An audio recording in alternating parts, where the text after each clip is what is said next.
Welcome to the Master Passive Income Show. My name is Dustin Heiner, and I'm here to help you learn how to have financial freedom. Quit that JOB, that just overbroke job, by investing in real estate so you never ever have to work a job again. Today, I'm super pumped to bring on a fantastic investor. He invests in rental properties, invests in short-term properties, mid-term properties. He even does notes, financing notes, and makes a lot of money doing it. He's going to show us how we can do this as well. All right, let's start the show.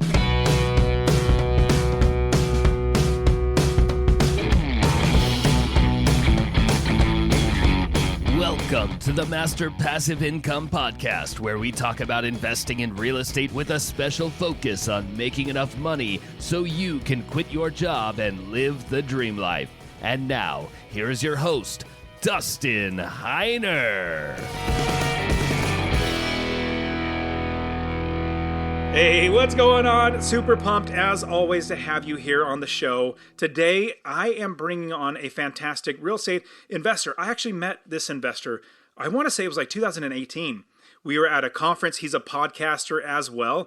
I love talking to podcasters. I mean, we're cut from the same cloth in a sense. You know, we love getting behind the microphone, just helping people out. And he became a friend of mine. And in becoming friends, we would see each other at conferences, we'd be on each other's podcasts, and he's been on this podcast at least once or twice before. But at the same time, he's a fantastic real estate investor. And in fact, he kind of quit podcasting for a little bit to invest more fully in real estate, but then he realized how much he missed it. And now he's back too, which is great. But at the same time, I invited him to come speak at the Real Estate Wealth Builders Conference. And you know what's great? Because I have so many awesome real estate investors as friends, I've been able to create this conference that is literally going to be able to, every single year, we're going to be bringing such great investors together to help each other out. And this expert investor that I'm bringing on now, he's actually speaking at RubeCon, came to the first one, spoke at RubeCon, and he'll probably be there, or at least I'll keep inviting him back because he brings such amazing information and helps us to invest in real estate even better. I want to get you 10% off your pass to the Real Estate Wealth Builders Conference. Use the promo code podcast. Use the promo code podcast. I'll give you 10% off of your ticket, and time is running out. You need to get there. And let's say you're listening to this, in a year or two after this episode airs, I will literally always have this podcast promo code giving you 10% off. This is going to be literally an annual conference. Who knows? We might even do biannually, or is that how you say it? Twice a year? I guess that's better the way to say it. We might even start doing it twice a year because we have so many people that are like, man, why do we got to wait for the next one? So anyways, use the promo code podcast. Go to rubcon.com, REWBCON.com. Link will be in the description. But today we're talking with a fantastic investor. He invests in all types of properties. He's even doing a brand new build in Texas. He is like a whole land development and, buildings and all that sort of stuff. He invests in Little Rock, Arkansas, and so many other things. I'm bringing on a friend of mine, Paul David Thompson, on the show. All right, here we go. Paul David Thompson, thanks so much for being on the show. I love the energy. Thank you so much. So I said Paul David Thompson because that's your website, pauldavidthompson.com. And so that's definitely where you guys need to find him. But he has an awesome podcast. So the Ready Investor One podcast, I've been on there, and Paul's a great guy. He and I met at a conference, and we were just it seemed like almost the only real estate investors there. So we were like, hey, let's just hang out together, which is good. Mm-hmm. Now, Paul, from then, a number of years now you're speaking at RubeCon, the Real Estate Wealth Builders Conference, a second time. And it's just great having you be a part of the entire community. So before we jump into that, now, everybody, you can listen to the previous episodes. Hopefully I'll remember to put it in the description of the last episode when Paul was on. But talk to us a little bit about what you're doing now in your real estate investing business and even with the podcast. Yeah. So I've taken a bit of a step back from being a marketer for the discounted deal. I've done that for a while, and it can be very profitable, but it's also a whole lot of work. And I have found that I like being a transaction engineer. I like making deals work, but I do not like the hustle that it takes, the sales cycle that it takes to convert those leads into deals. So I have taken the knowledge and experience that I have in that business and have basically parlayed that into a lending business and a consulting business. So I'm still using what I know about real estate, but instead of being an operator, I'm typically more of a partner or a lender on deals. The idea of well, transitioning, not necessarily transitioning to where you're getting out of doing certain things, but you're adding to your repertoire or your business model. Mine is residential. I love 4 units and below. It's just bread and butter. So easy to do. Like I can literally do it in my sleep. But on top of that, being able to add on other things that, like, let's say land investing, like you're doing, which is amazing that you're, that property that you're developing down in Texas, to apartment complexes, to storage units. But we start where we have our bread and butter, but then move into other things. Now, I love that you're so well versed in lots and lots of things. Now, at RubeCon, the Real Estate Wealth Builders Conference, you're going to be coming and sharing this. I think this is a very, very important topic. What is that topic? And talk to us a little bit about all these 5 steps, and we'll dive into questions on each one. Sure. So at a high level, what I'm talking about is these are 5 aspects of running a real estate investment business. And fundamentally, you need every one of these components in order to have a viable going business. But it may not always be you. So let's just go through them in turn real quickly, and you can ask more questions. So to begin with, it's time. How much time do you have? If you're a full-time employee, you don't have a lot of time. So, but if you're like you and me, we're full-time investors, we have time. Or you have a deep network. And so every business or every real estate transaction has 2 parties, a buyer and a seller, and then a whole bunch of other parties for sure are often involved. So that's how deep your network is. And third is money. It's either yours or somebody else's to make the transaction happen. And the fourth one is knowledge. And you take all these kind of collection of aspects of the business, and you have to kind of compile it into one transaction to make the thing actually happen. And as you know, when you're first getting started, most people are very short on this. And lastly, it's deal flow. So if you have all these other components lined up, then you have a consistent set of deals. And some people, like wholesalers, they don't really have maybe time, money, probably have some knowledge, but they don't have it much else, but they have consistent deal flow, and they sell their access to deal flow, and that's how they make their money. So there's a lot of different aspects of a business, and you need to find, if you don't have all these things, you need to find somebody else that has it to make the transaction happen. So before we jump into each specific one and giving us the overview of what each one is, because those are absolutely right, I 100% agree with you. What would be a direction that somebody who's very brand new to investing, they would jump past all of these, or they'll even just not even know that they're there and do it the wrong way? What are your thoughts about the negatives, or something like a trap that some people might go into? And then we can dive into all the specifics. Well, the trap for most people, if they're new, is they lack the knowledge. You can have every other one of these things in place, but if you don't know how to get things to move, you don't know the kind of the rules of real estate, then you're hamstrung. So if lack of knowledge becomes your problem, then the solution is you need to go get educated. I've found the most expensive cost of any business, or actually probably life in general, is lack of knowledge and lack of understanding on how to do things right. In fact, when I would do things wrong, it's because I didn't know what I was doing, and I would lose lots of money. So I think that's absolutely right. Okay, so in the idea of building a business, well, I love that you and I, that we are investors, and that's where we're classified at on my IRS tax returns as I'm an investor, and that's the classification of it. Obviously a lot of great benefits with that, but it takes a lot of work to be an investor.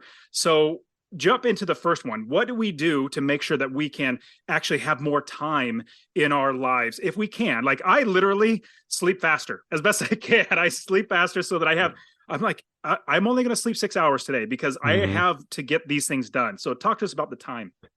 Yeah, time is interesting because a lot of people who are trying to get into real estate, they're working a day job, and that's the situation I was in. And so you can talk about optimizing your time. You can talk about, and those are really interesting, worthwhile conversations. But it is possible for you to do this business with you having limited time. That's what passive investors do. They buy deals, or they invest in deals like through Fundrise or through some other kind of type of fund where they're using their capital. They have a lot of money, so they let their time, so that they're basically buying their time back by putting their money to work. And I think that's the best investment of all, is to spend the capital you have to get your time back. They the one thing that you spend that you can never ever make any more of is time. And so when you're anybody, not to be too downer, but when you're on your deathbed, you're not going to be thinking, man, I wish I would have worked more and not hanged out with my family, or be around and having kids and seeing them grow. Like, no, you're going to be thinking about the things that are actually meaningful, and the time that you waste on other things, let's say social media, which could, I would say, can usually be a waste of time. Other people might have good reasons for it, but it drains time as opposed to gets your time back. So if you could spend money to increase the amount of ability in the short time frame, like it's instead of taking 10 years to get to where you're successful and employed, you take 3 years because you've spent money, or you've hired the coach, or like you've accelerated that time. It took me like 8 years to become financially independent. I wish I would have done it like 3 if I paid somebody else. I just wasn't smart enough to do that. Yeah, most of us, and it's just the default lesson that we're all given, is the plan is to spend your time to make money. But I would so much rather be in the place where I can spend money that I've been able to accrue to buy back time. And that's how really wealthy people are able to become really wealthy, is because they are making these decisions that are exponential in nature. So they're not doing a one-for-one transaction. So a really good example of this is what we're doing right here. You and I could have a one-on-one conversation that is very rich, and we could improve each other by have that conversation. But when we record it, now there's how many thousands of people could potentially, millions potentially could hear this, right? So you take this video, you put it on YouTube, and then it's on YouTube for ever. And YouTube specifically has the nature of it that if it's really good content that people engage with, people can go back and watch that for months and years later. And as a producer of that content, Dustin, you get a little piece of revenue from that AdSense spend, without any affiliates, without any Amazon links, without any just like, you're getting income. So if you think about the time you're spending right here could potentially make you on this exact video $10,000 over the next 5 years. Is that possible? I would absolutely agree. Yes. And thinking of the YouTube comment, or the thought of YouTube, the last one that last episode that you had, we were talking about midterm properties, and you came to Rubicon, taught about midterm properties, opened a lot of people's minds, which is fantastic. Now with the midterm property, that one video has exploded because that term has really been searched for by people. Sure. And that one video is literally just skyrocketing in how many views. Yeah. And Dustin, I haven't gotten any checks yet. Where I should have set up an affiliate link. See, I wasn't thinking like I exchanged my time for money one time, but Dustin had the wherewithal to, so who was the smart person in that transaction, right? Like that's how, and that's why media creation or creating any sort of like code or software, that the way you can distribute it is, there's almost no limit to it. Like it's almost the limit is the amount of attention from the world that you can get people access to. The number of people access to the internet is your limiting factor there. Whereas when you're a consultant and you're just doing a one-on-one transaction, how much per hour rate could you actually charge for that? Even if it's $100,000, you're limited by that one transaction. Brilliant. Okay, what's the second thing we have to look at? Network.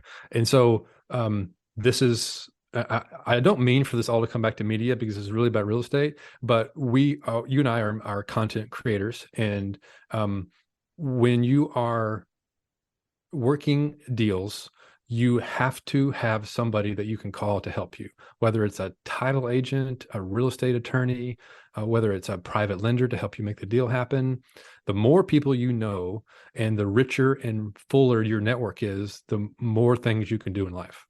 And you are the average of the 5 people that you spend the time around, and you will either raise or lower to the level of the people you spend the most time with. So what does that tell you? Like, you need to always be looking up to see if you can level up the kinds of people that you're around, which is why I like going to conferences, because you've self-selected for people who are willing to pay, are willing to travel, and they're interested in learning. Those are amazing qualities and getting around like-minded people.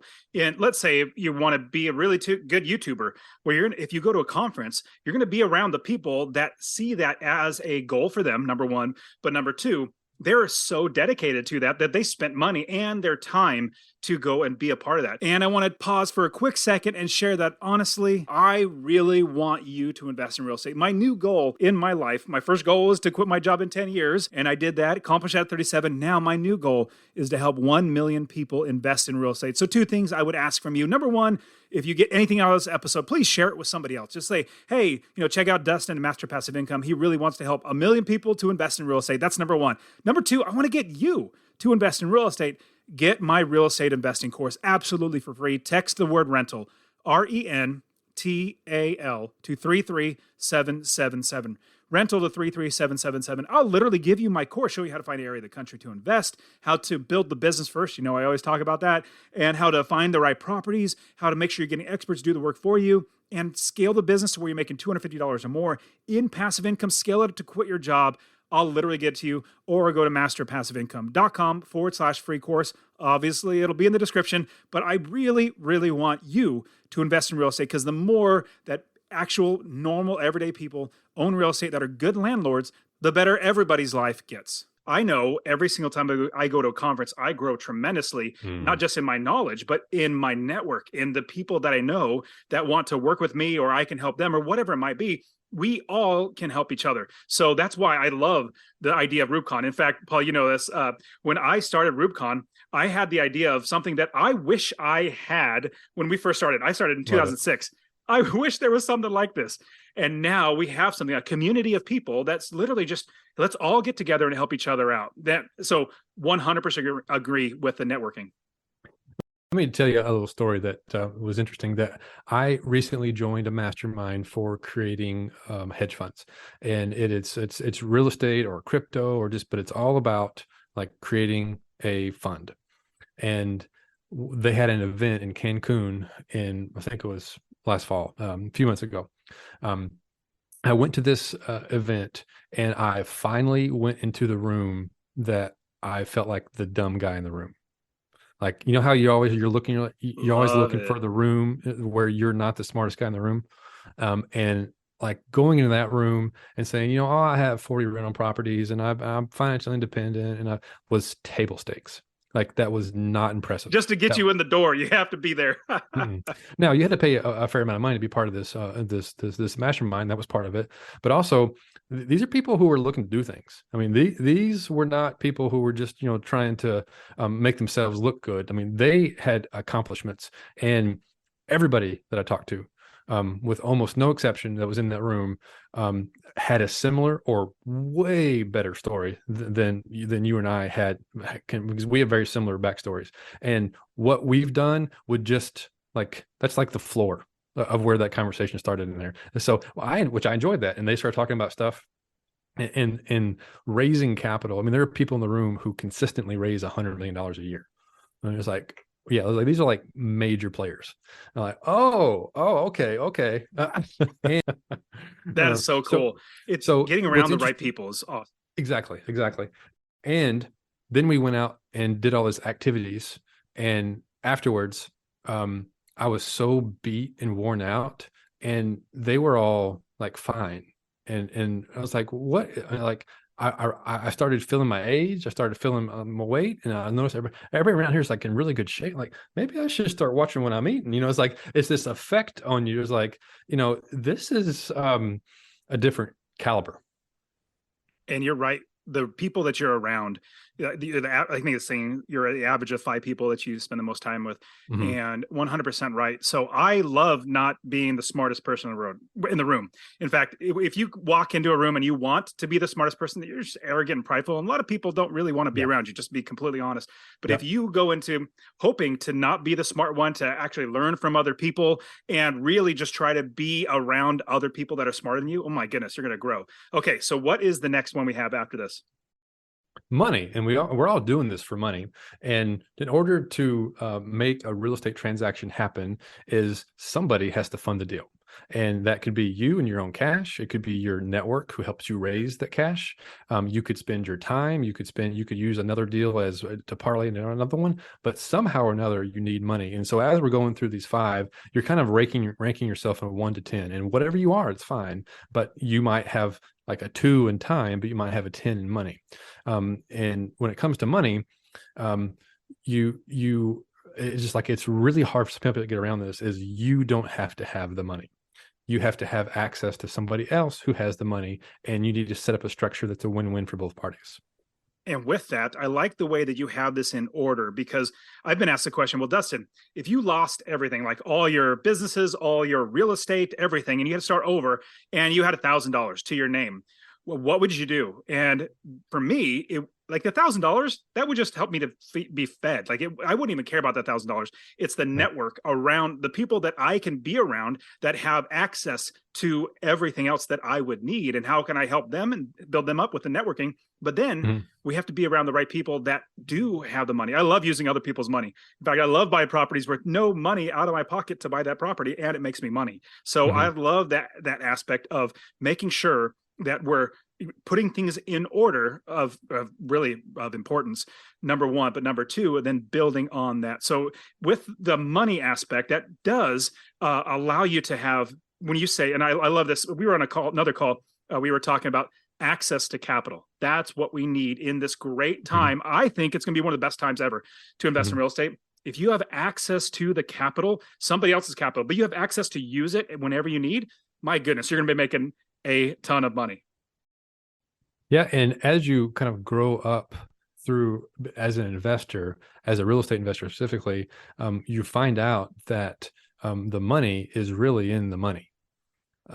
There's a whole lot more work involved in actually dealing with the hard asset. Now, somebody has to do it for sure, but as you kind of go up the level in the hierarchies, if you have access to and control of the capital, and it could be like a fund, like what I'm doing is you're parlaying other people's capital who are very happy to invest in your fund for a passive arrangement, and you pay them a piece of the pie, and then you go and put the money to work, and use your network to find the deals to make the money work. And it's what banks do. And why do you think every city you go to, the biggest buildings are always banks? Because the money's in the money. You're 100% right. And I was thinking of somebody posted this on Facebook. It was a really good idea of how money really just goes to bank. Everything, if you were paying with cash, money goes for like $50 for one thing, goes from me to whatever I'm buying. And that $50 goes to them. But if I use a credit card, it's still $50. I swipe my credit card, what is it? 2.5% goes to the bank, there's or a little more. fee. Is a fee for it. So that operator, whoever his business is, they get less. Let's say $47. Let's say $3 goes to the bank. They get $47, and $3 goes to the bank just for the privilege of utilizing their quick way of paying. I was like, oh my goodness, banks are making money. So if you can figure out a way to be the bank, my goodness, you're going to be doing terrific. Okay, what's the next step? Well, this is a good parlay into what you said a while ago, was basically about the knowledge.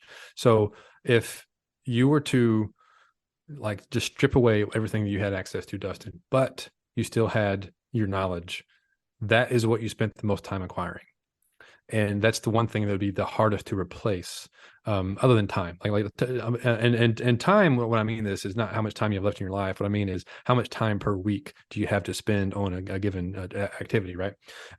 So when it comes to knowledge, like we are constantly acquiring new information. And one of the reasons you and I are going to conferences is so that we can acquire new knowledge. And it's amazing when you go as a speaker to a conference. Well, you speak for the 1 or 2 times you might speak there, but then you're basically now at another conference where you get to learn from all these other speakers who are there. And it is, I mean, almost a given that I will come away with 3 nuggets that I just never imagined that I would come away with when I go to a conference like RoofCon. I can't tell you how many students of mine that, single family or residential properties that went to RoofCon and then found so many other ways to invest in real estate. They're like, my goodness, I didn't know this was out there. I'm like, yes, it's out there. And there are awesome people that are going to be there to help us to learn how to do this. And that's why I just love, and actually what's fun, Paul, obviously you and I are friends. And so all the speakers are basically friends of mine. And like, hey, I want to induce all of my audience and all of our audiences to all these awesome people, like all of our friends, because man, if you get all, like right now, I think we have 37 speakers now, and I've vetted them as best I can. And most of them I'm really, close with. It's amazing. Like just to be in a room around all these 37 speakers that are expert investors, and then us as speakers being around each other. Oh my goodness. Like it's going to be an explosion of inspiration as well as just massive action and tremendous wealth growth. So good. Okay. I love that knowledge, because with knowledge, like I have so many people come to me and say, well, Dustin, how do I do this? How do I do that? Because they just don't know. It takes time to learn that. If you want to learn on your own, it takes a lot more time. If you want to help somebody else show you, it's much faster. Now, this last one, which is a really good one, and I like the way, personally, I like the way you put it last, deal flow, because deal flow, deals, there are so many deals out there. And all of us, when we're beginning investing, we think we have to do that first. That's our number one thing. We got to get deals. No. I believe there are so many deals out there. Once you build your foundation, then those deals, now, as soon as you get one, you know what to do with it. So talk to us about deal flow. Yeah. So obviously to have a real estate transaction, that you need something to buy. And so you need a good deal, right? So you have to have a reason to buy this thing. We don't just want to buy anything just for the sake of buying it. It's not just a property, but it's a deal on the property. And that's a distinction. Like it has to go through underwriting and it has to make sense. But then somebody is in control of that deal. And it's the person who put it under contract, right? So somebody spent some time, spent some money, probably, definitely had a lot of knowledge, and they put it under contract. But once it goes under contract, what you do with it still becomes something of an option. You need somebody else in that party probably to make the deal happen.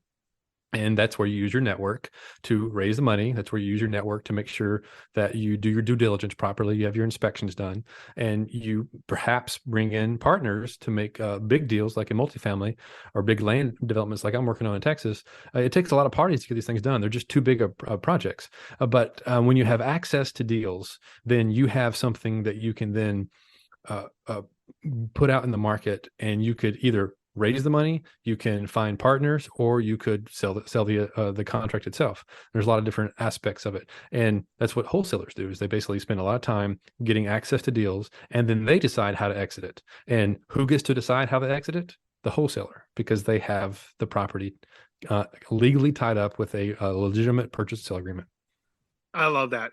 And as we're going through these 5 things to actually, and what we really come down to is we're building a business. We're building a foundation so that we can continually grow and continually build something that is going to hopefully last us. And I love the idea of generational wealth.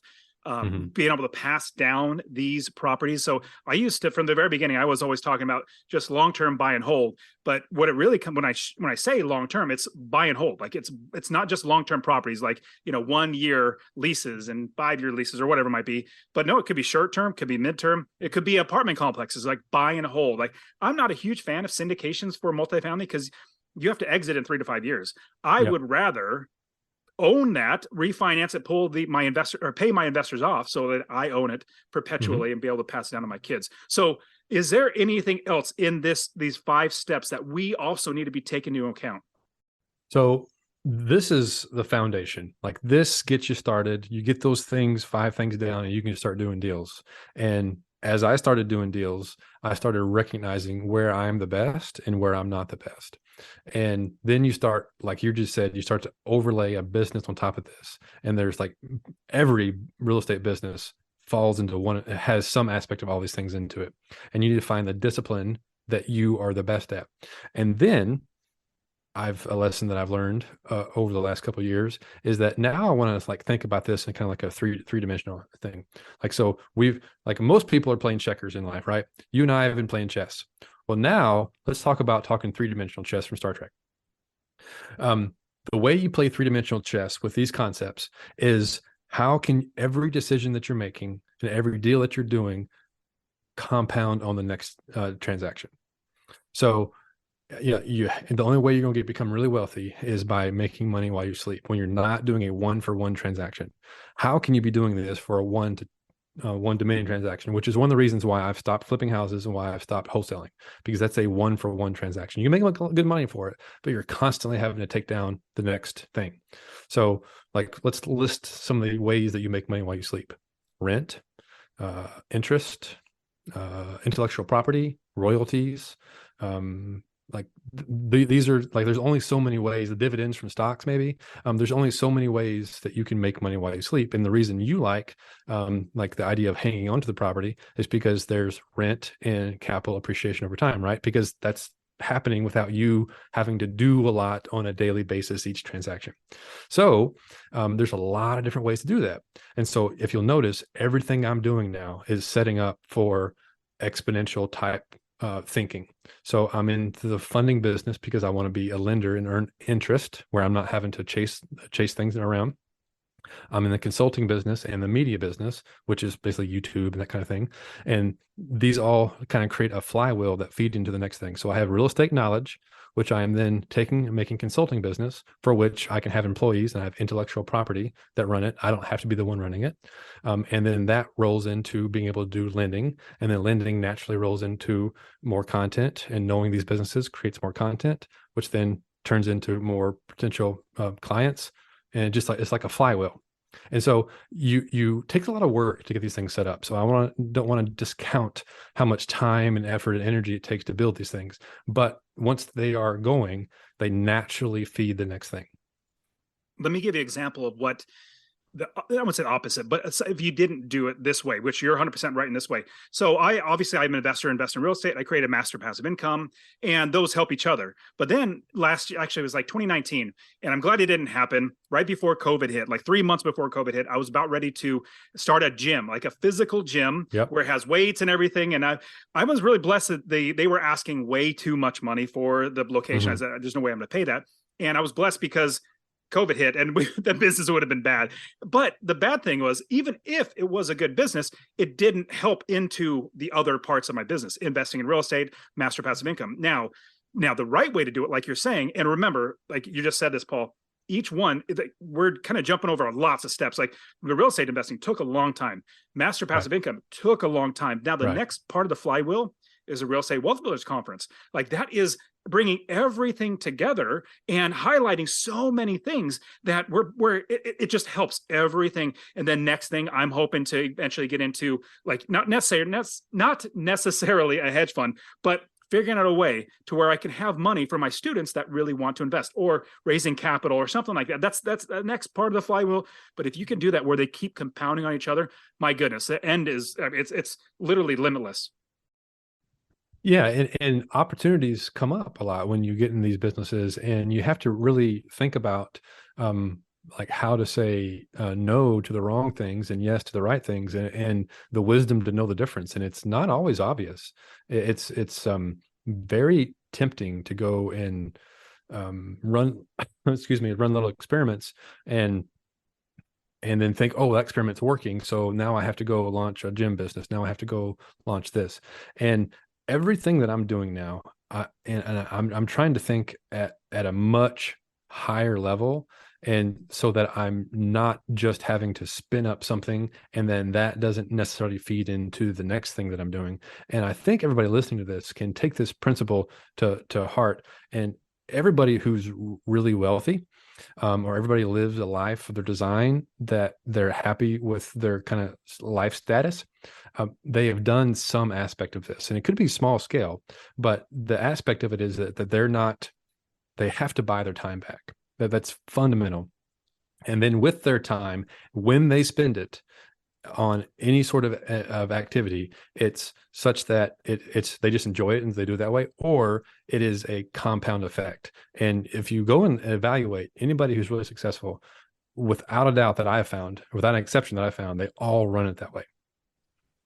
I 100% agree, man. Paul, you and I can absolutely talk a very long time, but we're definitely out of time. But I absolutely want everybody to reach out to you or listen to your podcast or connect with you. And especially if you're going to be coming to RubeCon, you're going to be able to hang out with Paul and myself and all the other speakers. Like, you're going to have a tremendous time. In fact, most conferences, I won't say most, some conferences, the speakers come, they fly in and they go and do their talk and hopefully get some sales, and then they fly out. They don't hang around. No, this is a community. And so I'm bringing my friends, and I want you guys to be there as well. So Paul, how can people find you online? The best place to find me is on my website, pauldavidthompson.com, and most of my social media handles are some version of Paul David Thompson. So that's probably the best way to find me. So, and your podcast as well? Yeah, my podcast is I'm actually rebranding it.